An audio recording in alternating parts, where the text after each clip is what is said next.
Bueno, gracias por seguir con nosotros. Es el momento de la entrevista. Con muchísimo gusto recibimos en nuestro set a Jean Luis Rodríguez, que es vicepresidente nacional del Partido Revolucionario Moderno y diputado por la provincia del Ceibo.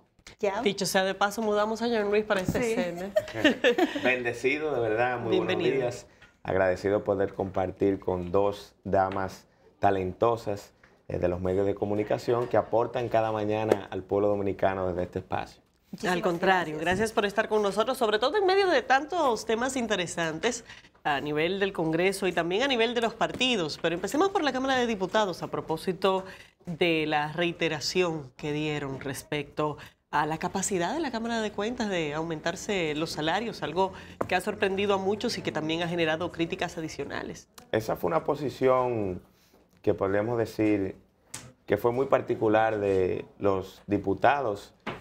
Y no podemos generalizar porque creo que también dentro del partido de gobierno hubo diputados que no estaban de acuerdo con que se rindiera el informe que se rindió por parte de la comisión que tuvo que estudiar este caso. Y en el caso de los diputados del PRM que se manifestaron y tuvieron la oportunidad de hacer uso de la palabra, rechazaron a totalidad que se haya producido ese aumento, aunque pudiera existir algún tipo de base legal que pudiera sustentarlo, y se habló ahí precisamente de que nosotros teníamos que corregir esa falla porque bajo esos argumentos que establecían o establecía la propia comisión sobre los cuales supuestamente estaba fundamentado el aumento, pues que podía ser objeto de que en un futuro nuevamente se aumentaran estos miembros de la Cámara de Cuentas o otros que vinieran sobre la misma base. Entonces que eso había que estudiarlo, analizarlo, y que el Congreso tenía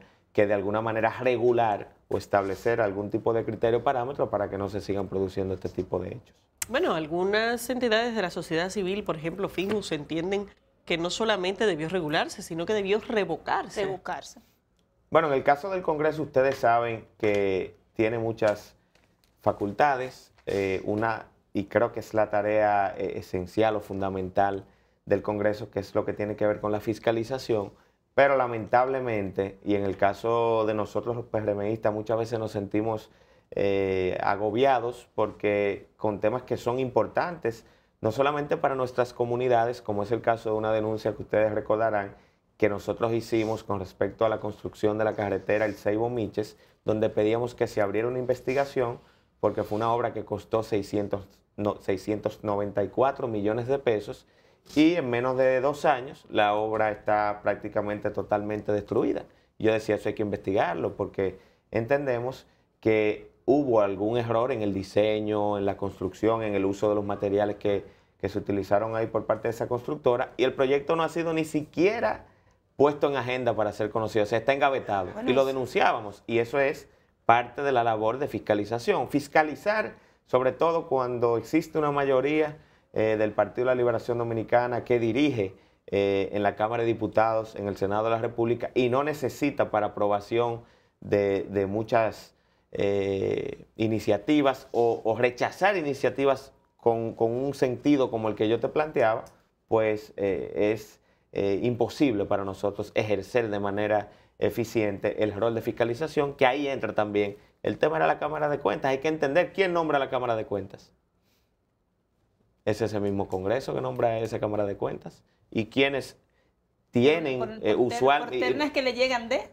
Correcto. Y usualmente son personas vinculadas también al partido que tiene el poder en el momento y que tiene mayoría en el Congreso. O sea que fiscalizar bajo ese aspecto y esa realidad que tenemos como legisladores es bastante cuesta arriba para nosotros. Sin embargo, Jean Luis, en este momento, mientras el partido de gobierno no se reúne, ustedes los PRMistas se han tomado mucho cariño, y en los últimos tiempos, no te rías, pero se han tomado cariño, se reúnen todos los grupos armónicamente para tomar importantes decisiones. Sin embargo, la prensa no deja de reseñar que uno que otro podría irse del otro lado y no aplicar la disposición que tiene el partido para lo que son primarias abiertas y primarias cerradas. ¿Cuál es la realidad de los compañeros si tú no estás incluido? Bueno, el PRM, como tú muy bien has dicho, yo pienso que ha sido un ejemplo con lo que fue su proceso de convención. y lo está haciendo ya luego de la proclamación de las nuevas autoridades, tanto de Paliza como Carolina, y en el día de ayer ya reunió por primera vez su comisión política y nombró lo que va a ser la dirección ejecutiva del partido, que son los 50 miembros que habrán de encabezar este organismo de dirección, que es el mayor en términos jerárquicos a lo interno de la organización política. Con lo que tiene que ver con el rol, ¿verdad?, de nosotros como organización política, yo pienso que el PRM tiene una tarea ardua en estos momentos y existe eso, y depende mucho de la unidad del partido. Y eso que tú reseñabas es una muestra, porque todos estos organismos se han ido conformando sobre la base del consenso, del entendimiento, de la participación entre los grupos. Y el tema de la ley de partidos no está ajeno a la realidad de lo que se está haciendo al interno del partido. Te debo decir que la posición del PRM no es una posición única y exclusivamente del PRM, es una posición del bloque opositor. Y la posición que tiene el bloque opositor es la que pienso que ha ganado más fuerzas a lo interno de la comisión que está discutiendo la ley de partidos, aunque siempre hemos dicho que somos flexibles para que haya un entendimiento y haya una ley de partidos. Porque si tú mantienes una postura rígida como la que han mantenido en el caso del PLD, dos sectores que tienen cada uno una posición claramente establecida y que no hay un punto intermedio de negociación, pues eso no te va a permitir que se pudiera aprobar la ley de partidos. En el caso del PRM, lo hemos reiterado, yo escuchaba a la propia secretaria general ya electa, Carolina Mejía, en una intervención que tuvo recientemente, donde ella decía que cualquier punto de discusión o de negociación que fuera posible para la aprobación de la ley, había que someterse a esa idea, porque lo fundamental es que haya una ley. El tema de primarias abiertas dentro de una ley de partidos que viene a regular temas tan importantes como el financiamiento, que viene a regular temas, por ejemplo, como los topes de gastos en campaña, publicidad, los periodos en que se debe de... Miren ahora, por ejemplo, la modificación a la ley electoral tiene que regular algo tan básico como esa resolución de la Junta Central Electoral que ha sido debatida ampliamente, que si tiene el carácter legal, que si hay que obedecerla o no obedecerla, porque realmente no hay una ley que te establezca claramente.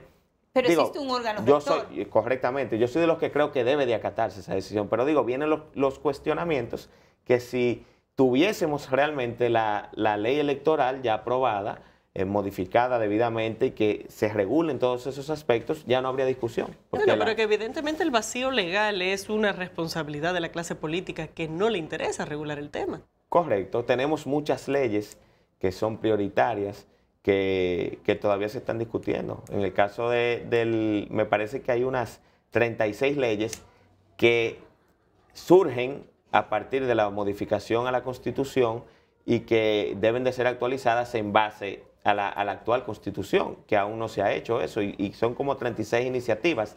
Dentro de estas están lo que es la ley de partido y la reforma a la ley electoral. Pero en realidad mi pregunta, lo que yo quería escuchar es si ustedes tienen a todos sus diputados en un mismo carril. Si no hay el miedo de que al final de la jornada alguien decida cambiar de posición aunque el partido haya trazado una línea. ¿Alguien o un grupito? O un grupito. Yo pienso que no. Porque hay gente que no se va sola. Porque en el PRM hemos demostrado que hay una... Hay grupos de diputados como que se paran a pesar de que tienen posición clara del partido y salen como si estuvieran negociando algo. Hay disciplina en el PRM. Hubo un tema de forma y ustedes recordarán que luego el bloque CIS se mantuvo de manera compacta en lo que fue la sesión posterior a la que se produjo ese incidente, pero quedó claro y hubo un documento público que hizo el PRM y que lo ratificó Luis Abinader, Hipólito Mejía, Carolina, Paliza y todos nosotros, donde ciertamente se reconocía que hubo una falla y hay que ver, porque cada sector muchas veces hay cosas que no se ven. Ya, en esa falla nada más la entendieron la gente de los diputados de Hipólito. No, pero hay cosas que no se ven. Como en la política, cosas que se ven. Ciertamente. Entonces, al parecer habían intenciones que no estaban muy claras con respecto a un sector del Partido de la Liberación Dominicana en esa sesión, y hubo quienes conocían la información y tomaron otra decisión para que, como dicen, no le cantaran bingo. Y son cosas entendibles. Yo pienso en política, sí, y quienes en algún momento nos mantuvimos ahí y sectores, por ejemplo, que quizás eso no cayó tan bien, luego de que hubo una discusión profunda y salieron a relucir este tipo de elementos, de esas cosas que no se ven, al final no hubo por qué sancionar ni criticar la actitud que asumieron esos compañeros en ese momento. Ya que el PRM ha demostrado deseos de organización, de formar sus equipos, ¿cuál será el rol que van a jugar ahora como oposición? Ustedes han estado tan inmersos en darle forma a un hijo que salió corriendo sin siquiera haber gateado, que me imagino que ahora, pues ya con otros nortes, con otras brisas, otros rumbos, pues tendrán una política establecida que permita quizás al PRM ocupar la posición que tenía el PRD de ser fuerte en la oposición.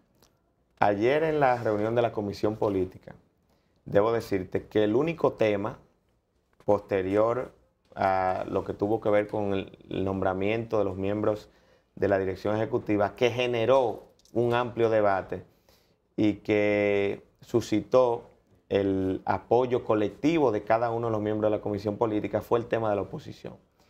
Y algo que manifestaba el presidente de nuestra organización, el senador José Ignacio Paliza, era que el PRM tenía que marcar su propia ruta de oposición.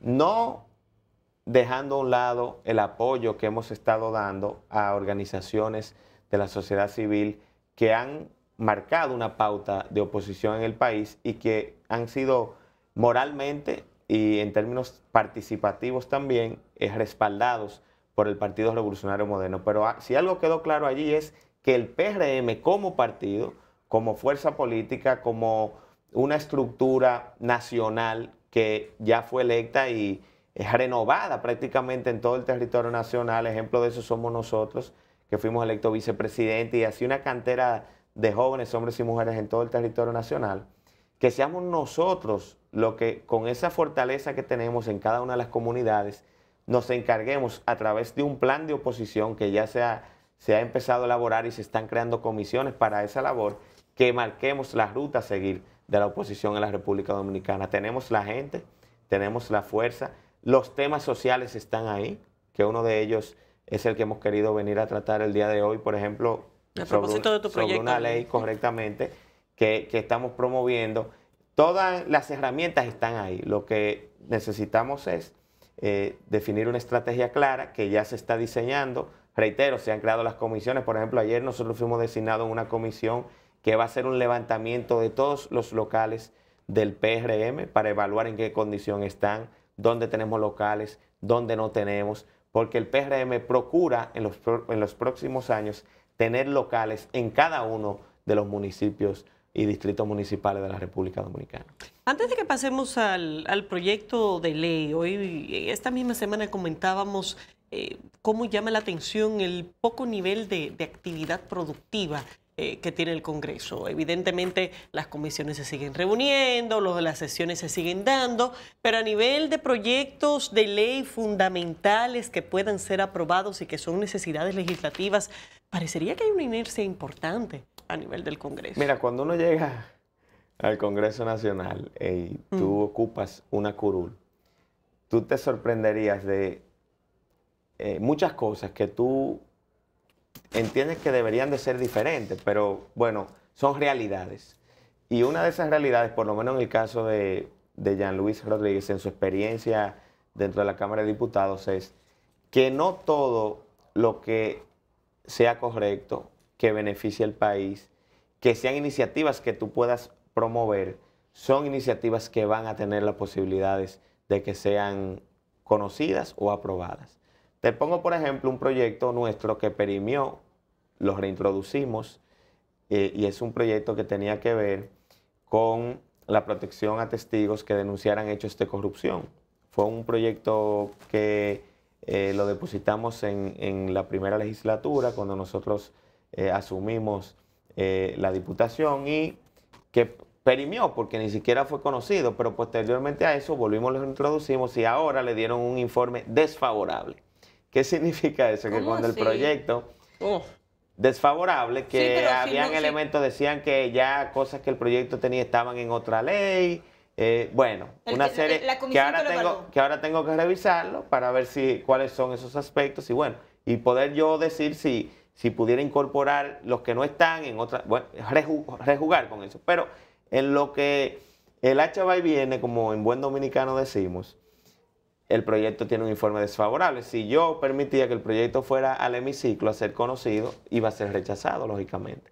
Porque con un informe desfavorable, los diputados, en su mayoría del partido de gobierno, iban a rechazar el proyecto y decidimos retirarlo y estudiarlo nuevamente para ver qué camino podemos tener con el proyecto. Entonces, no se trata solamente, como yo digo, en nuestra provincia a veces en el Ceibo dicen, bueno, pero ustedes someten muchas resoluciones y las resoluciones no son vinculantes y no son obligatorios, vamos a hablar de leyes que beneficien a la provincia, etcétera, etcétera. Muchas calles, pero no es tan fácil de sitios. Pero son los que te aprueban.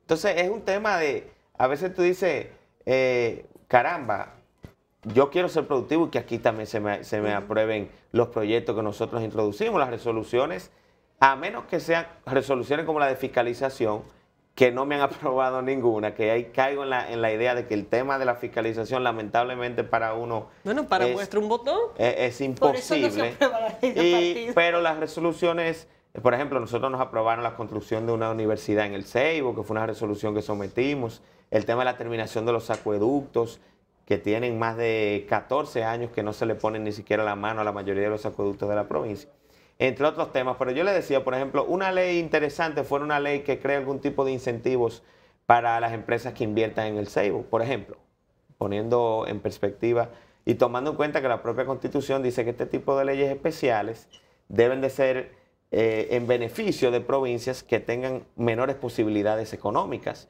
Y el Ceibo es la quinta provincia más pobre del país, o sea que caería dentro de lo que establece la propia Constitución. Pero lo podemos hacer. Pudiera ser un poco demagógico de mi parte entender que se va a aprobar en la Cámara de Diputados. Entonces, eso te limita un poco. Ahora, no obstante a eso, uno vive, por lo menos en mi caso muy particular, pensando qué tipo de iniciativas nosotros podemos promover que ayuden a mejorar no solamente las condiciones de la provincia que nosotros dignamente tratamos de representar, sino también que ayuden al colectivo en el caso de proyectos que tengan trascendencia a nivel nacional y que puedan beneficiar a la sociedad dominicana en otros aspectos que son bastante preocupantes. No deberíamos terminar sin que presentes este último proyecto, que dicho sea de paso, ha concitado quizás hasta que te hagan parodias. Ahí estaba Sergio Carlos relajando, me puso en el noticiero que él tiene, nos ponía en una foto, bueno, el antinoti, le decía, exacto, correcto, que está en YouTube, que es un relajo, me ponía en una foto con unas tijeritas en la mano, como haciendo alusión al tema de la castración. Pero miren, realmente este proyecto, que le voy a dejar una copia cuando me vaya para que lo tengan, lo puedan estudiar y analizar, surge de una preocupación amplia que en mi caso muy particular yo tengo. Y es que diariamente en la República Dominicana, según estadísticas recogidas de la propia unidad que se encarga de conocer este tipo de casos, en la Procuraduría General de la República, dice que alrededor de 6 niños diariamente son abusados sexualmente en la República Dominicana. 6 niños. Pero cuando tú pudieras imaginarte que hay muchas personas que no denuncian este tipo de actos, entonces las cifras serían mayores. Pero te digo que, por ejemplo, actualmente en el país hay 28.000 reclusos por algún tipo de agresión sexual que en algún momento van a volver a las calles. Y las estadísticas demuestran que más del 70% de quienes cometen este tipo de abuso, luego de que salen a las calles, nuevamente vuelven a cometerlo. O sea, la reincidencia es prácticamente mayoritaria, casi la totalidad. Y en países donde se ha aplicado este tema, que es un tratamiento hormonal, que eso es bueno explicarlo, es una castración química. Correcto. Porque la gente a veces interpreta el tema y se impresiona un poco. Todo el mundo pensó que asumiendo que es una castración física. Que hay gente que dice, sí, ese debería de ser ese. No, hubo una Sí, gente de eso que que dan ganas, hubo una gente sí, que pero me es dijo a mí, química. Es química. me dijo, yo no quiero ir al proyecto. Yo pensaba que era la otra, hombre, no me digas también que era. Sí, porque Y son los dos ciertamente es extremos. un tratamiento hormonal que disminuye el nivel de testosterona en el caso del hombre y que permite que una disminución del deseo sexual en el caso de los hombres. Entonces, es un tratamiento que puede ayudar al tema preventivo, porque de manera preventiva y voluntaria, a través de una campaña, pudiéramos promover que gente que tuviese ese deseo, ese alto libido sexual y que pudiera ser un posible agresor, pues que pudiera tratarse de manera preventiva y no llegar a cometer el hecho y no ir a reclusión, que estamos endureciendo las penas, porque este proyecto, ustedes saben que en el Código actual penal de la República Dominicana las sanciones van entre 10 a 20 años. En esta propuesta nosotros estamos estableciendo de 10 a 30 años, estamos estableciendo que no exista ningún tipo de privilegio penitenciario en el sentido de que ustedes saben que, bueno, buena conducta, saliste en 15, no. Si te condenamos en agravio, porque usted hizo como pasó ahora antes de ayer en La Vega, que una señora de 46 años, en silla de rueda paralítica, entró un tipo a su casa y la violó. No digo O yo sea, castrarlo. eso es un absurdo. Y Una la pregunta. niña que fue de Entonces, visita, no puede que fue de haber. visita a Baní, y el novio de una prima que había salido, que estaba preso por agresión sexual, Entonces, salió y la violó. No puede ¿Se haber establece privilegios. el registro de este tipo de infractores? Estamos estableciendo aquí la creación de un registro nacional monitoreado de agresores sexuales, que no existe en el país tampoco. En su casa se muda, en un edificio que ustedes viven, que tienen niños pequeños, que es el caso mío, por ejemplo, tengo un niño de 4 y de 2 años, yo tengo derecho a saber si en mi casa vive o en mi edificio se muda un agresor sexual, de cualquier índole, yo no sé, pero tenemos el derecho a saberlo. Y si mientras no tengamos un registro en el país, yo le hablaba de 28.000 reclusos en la actualidad por agresión sexual, que mañana salen muchos de ellos, y cómo Y sabemos esos son quiénes los son. condenados, Y viven cerca de escuelas. En Estados Unidos, por ejemplo, un agresor sexual no puede vivir en las inmediaciones de escuelas públicas o privadas, porque son niños que están ahí y son posibles víctimas de una persona con este tipo de conducta, que no se contienen y no tienen cómo hacerlo. Por eso hablamos de que no sea solamente el tratamiento, sino que vaya también de la mano con terapias psicológicas que desde el punto de vista médico son necesarias para una persona como esta no volver a reincidir en casos como este. Nosotros no votamos, pero yo te apoyo. Ya veremos si el tema cala en el Congreso y en tus activos compañeros en la Cámara de Diputados. Ojalá que sí. Jean-Luis, gracias por estar con nosotros esta Gracias mañana. a ustedes por la oportunidad y al público que ha estado en sintonía con nosotros. Al contrario, gracias a ti por estar con nosotros. Señores, viernes, nos despedimos. Buen fin de semana para todos. Nos vemos aquí el próximo lunes.